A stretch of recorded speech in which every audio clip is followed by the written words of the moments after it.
In nomine Patris et Filii et Spiritus Sancti.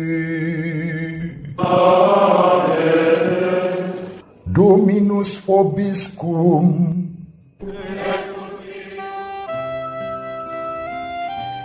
Sahabat peradaban kasih ekologis yang terkasih, selamat berjumpa dalam renungan harian bersama saya melalui channel ini.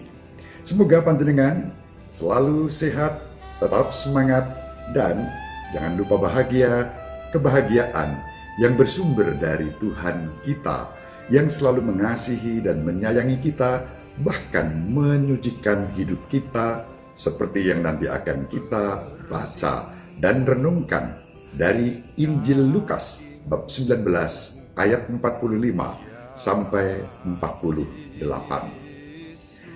Mari kita awali perjumpaan kita dengan bersatu di dalam doa.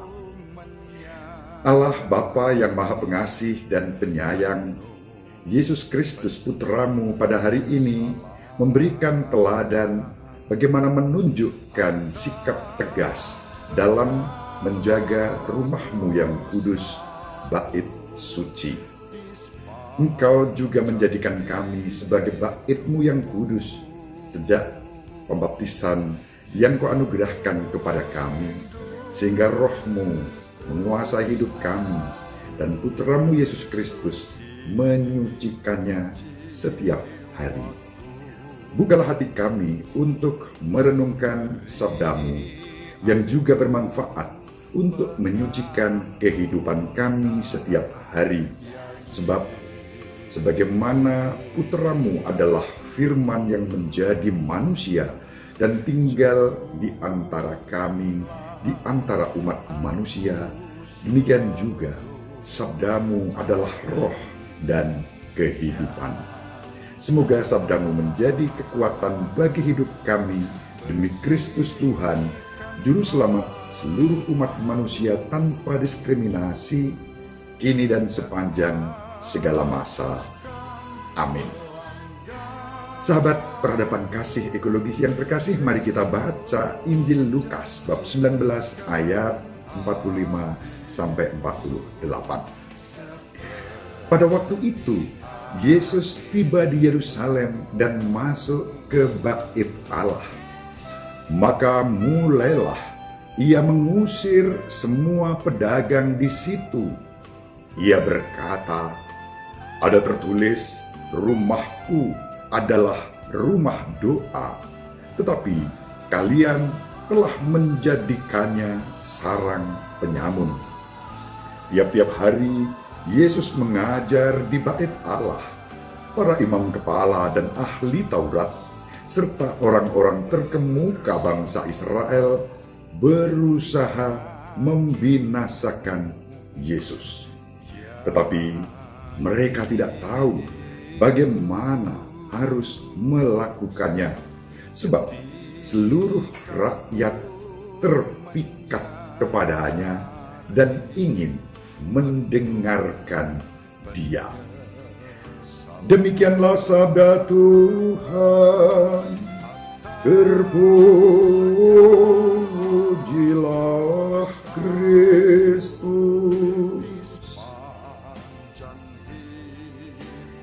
Sahabat peradaban kasih ekologis yang terkasih, Injil hari ini menarik untuk kita renungkan dan kita hubungkan dengan identitas kita sebagai anak-anak Bapa.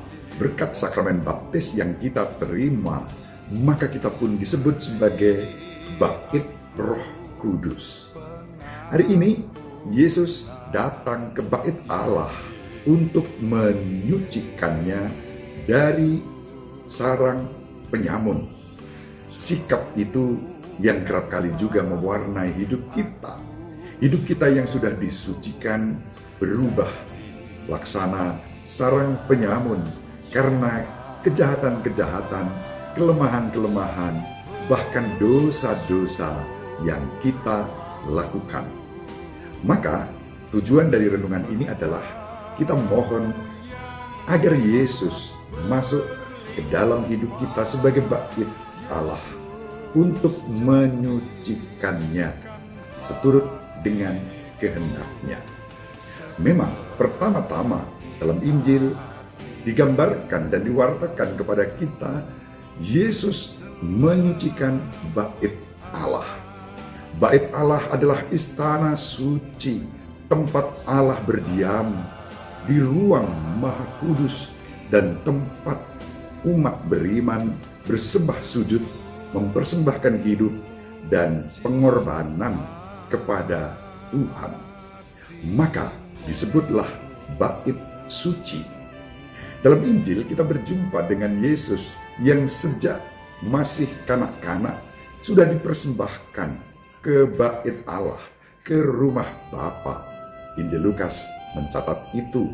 Bahkan sejak remaja Yesus menyebutnya bait Allah itu sebagai rumah Bapakku.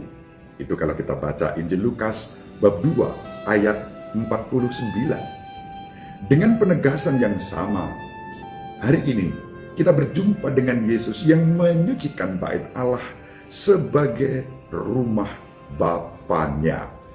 Maka Yesus berkata, "Janganlah jadikan rumah Bapakku sebagai sarang penyamun."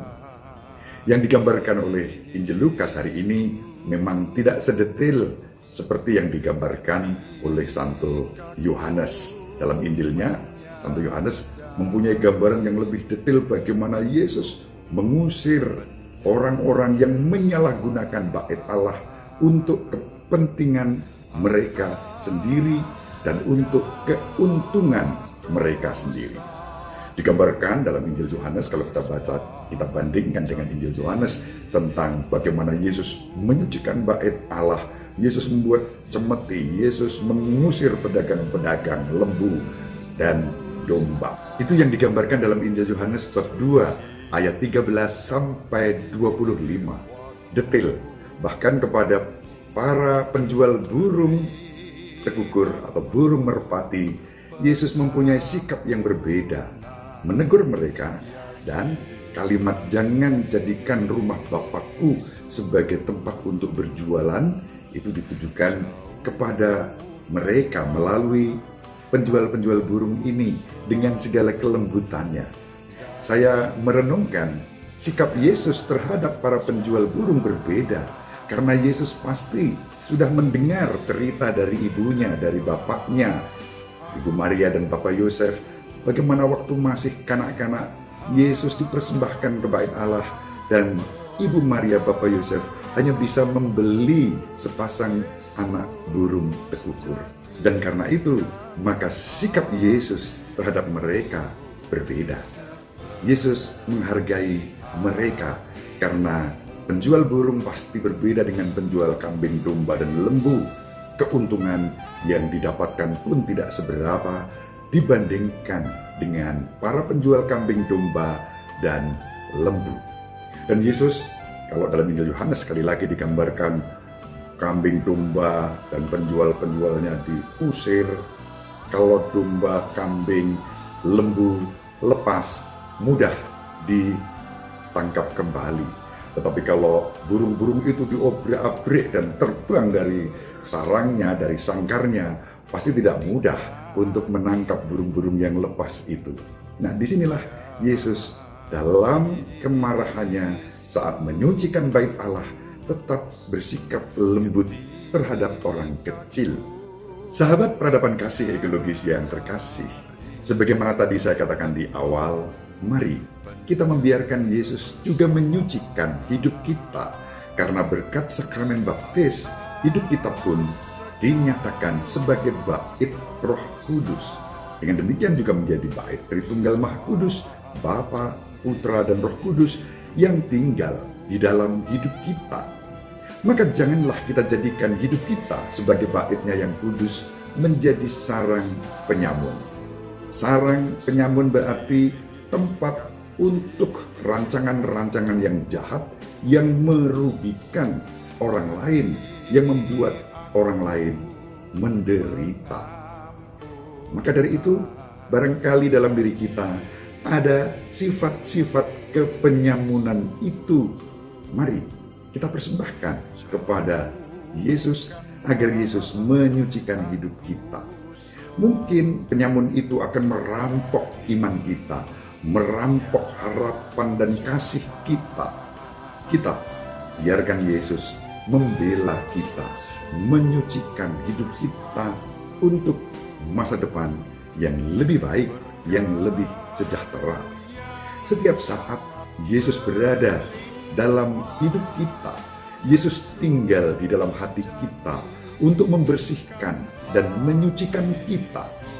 Biarkanlah Yesus menyatakan kebenaran dan kasih karunia ke dalam hidup kita sebagai bait suci, bait Roh Kudus, hati kita, jiwa kita, yang merupakan tempat tinggal pilihannya untuk dibersihkan dan disucikan. Mungkin tidak enak, tidak nyaman, bahkan pasti rasanya tidak enak dan tidak nyaman ketika proses pembersihan dan penyucian itu terjadi. Namun semua itu akan mendatangkan kebaikan di dalam hidup kita. Dalam kaitannya dengan kebersamaan kita di tengah-tengah krisis ekologi yang menimpa bumi, yang oleh Paus Fransiskus disebut sebagai rumah kita bersama, kita juga persembahkan agar Yesus menyucikan bumi, rumah kita bersama. Di dalam seluruh alam ciptaan ini, kita pun berjumpa dengan Allah, Sang Pencipta, dengan Kristus yang telah menebus seluruh alam ciptaan, dengan Roh Kudus yang menyucikan alam ciptaan ini, sehingga tidak kita pandang melulu sebagai materi yang bisa kita rusak dan hancurkan, melainkan sebagai rumah Allah yang harus dirawat untuk kebaikan dan kesejahteraan semua orang, terutama generasi mendatang. Meminjam Injil Yohanes, Yesus menyucikan bait Allah, rumah Bapa, didorong oleh cinta akan rumah Bapanya. Demikian juga mari kita mohon rahmat agar hati kita pun dikobarkan oleh cinta untuk menjaga dan merawat bumi sebagai rumah bersama, dan juga merawat hidup kita sebagai bait Roh Kudus. Ibu Maria selalu mendoakan kita, Bapak Yosef merestui kita dengan keheningannya. Semoga panjenengan semua sahabat peradaban kasih ekologis yang terkasih bersama seluruh anggota keluarga dimanapun berada, dibimbing, dilindungi, dan diberkati oleh Allah yang Maha Kuasa, Bapa dan Putera dan Roh Kudus. Amin. Terima kasih, salam sehat, tetap semangat, jangan lupa bahagia. Sahabat peradaban kasih yang terkasih, sampai jumpa pada episode berikutnya. Terima kasih atas kebersamaan kita. Salam peradaban kasih ekologis, berkah